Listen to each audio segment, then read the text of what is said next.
that's involved with the food which the European Union are forcing on us. The types of Yeah, chemicals. well, Americans are mostly forcing it, the American companies, but with gene-modified food and things like that, and we do not know, and nobody knows what's going to happen because they experiment on long range, and we don't know what happens in a year or 20 years.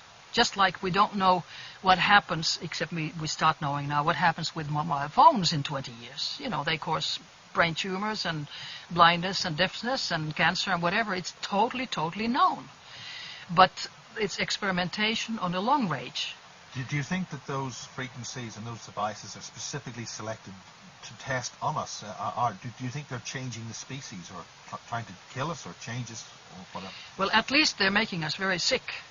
And since the goal that I have read of the elite, if I can use that word, is to diminish our population on planet Earth by at least 2/3, maybe even 5 billion. So that's very, very negative. Can you explore that more? I mean, we're facing this new disease which is coming out, the swine? The swine flu. Oh, that's just rubbish. That is really rubbish. It's not the swine flu that's dangerous, it's the injections. Because it's supposedly, it's not only swine, but it is human virus mixed with swine virus, mixed with bird virus. And of course, behind the whole thing is to diminish world population, because it's very toxic, and to get milliards and milliards and milliards into the pockets of those who put them out. Rumsfeld is an owner also in one of the big drug companies. And since they want to diminish the population, so they start saying that children and pregnant women are the first ones.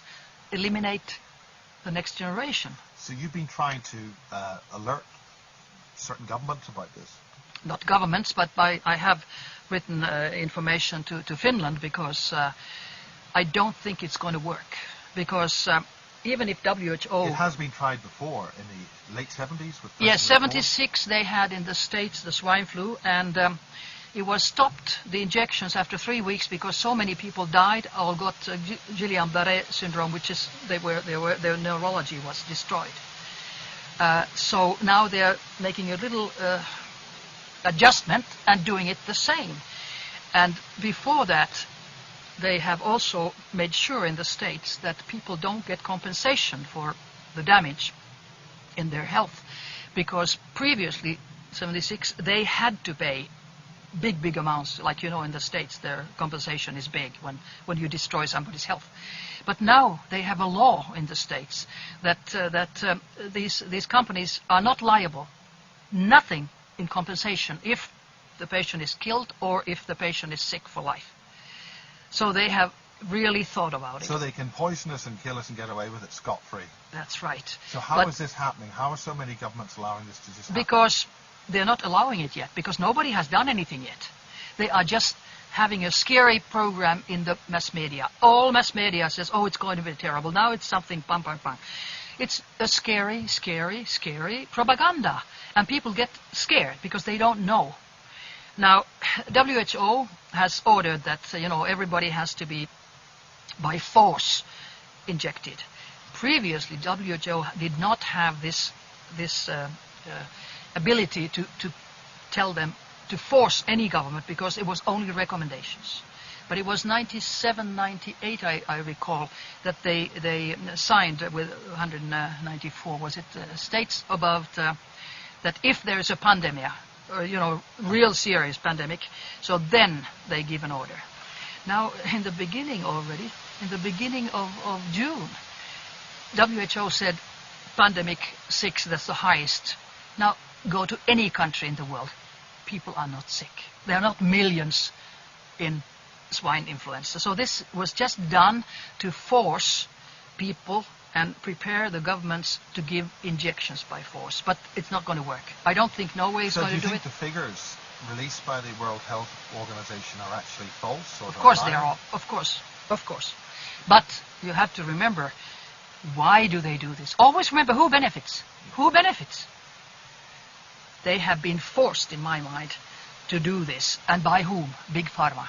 Big Pharma which is, you know, deals with the world population and the world money and all this. It's milliards. So what's the ultimate strategy, do you think, that's happening with this? What's their target? What's their intent? The target is to get rid of so many people as possible and to get as much money for them as possible. But I think they have calculated wrong this time, because already in the Bilderberger meeting, the 14th and 15th of May this year, 2009, in Hellas, there was almost a split when they were discussing this. And I can well imagine that people normally, you know, attending do not always agree with Mr. Kissinger's plan to eliminate a great deal of world population. And now, for instance, yesterday, the Finnish government made a decision, changed laws, which is very interesting, changed laws that swine influenza is not anymore on the list of being a dangerous, serious, contaminating disease. And that means that, of course, then people have to pay for themselves. It's a money question, too. But in my mind, of course, this is a legal question for the lawyers.